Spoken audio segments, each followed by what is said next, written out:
ریاست دادستانی کل روسیه در حوزه فدرالی سیبیر خبر داد که در پی تحقیق قضیه زنوزنی گروهی بین بیش از 300 کارمند خارجی کان گاز در حدود نویه ژگال و ولایت ایرکوتسک، پلیس این ولایت بیش از 300 نفر را بر اساس ماده 20 کودکس قانونشکنی‌های ماموری روسیه با اتهام ویران کردن ترتیبات جمعیتی به جوابگری ماموری کشاندند.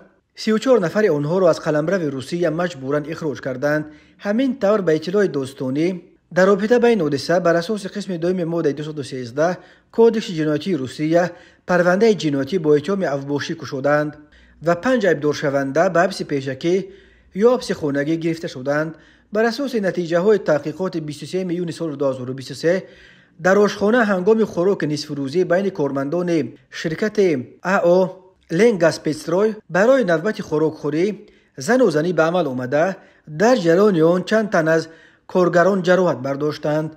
دادستان کل روسیه گفت در کارخانه رعایت نشدن معیارهای بی‌خطری در جای کار و جای زیست کارگران، حالتهای سر وقت پرداخت نشدن معاش آنها نیز آشکار شده.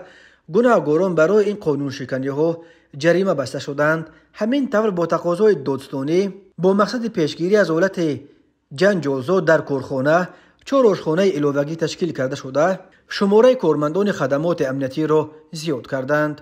ماه آگوست سال 2021 در پی یک سلسله زنوزنی‌ها با اشتراک مهاجران در منطقه‌های گوناگون روسیه، وزارت کارهای داخلی این کشور هشدار داد که از این به بعد مهاجرانی را که برای دغلانه ویران کردن ترتیبات جمعیتی از جمله برای اشتراک در زنوزنی‌ها بیرحمانه به کشورهای زادگاهشان اخراج کرده از حق عبور مرز روسیه محروم می‌کنند.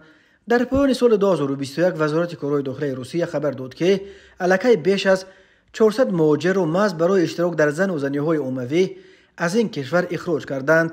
اکثر آنها را به مدت تا 40 سال از حق عبور مرزهای روسیه محروم کردند.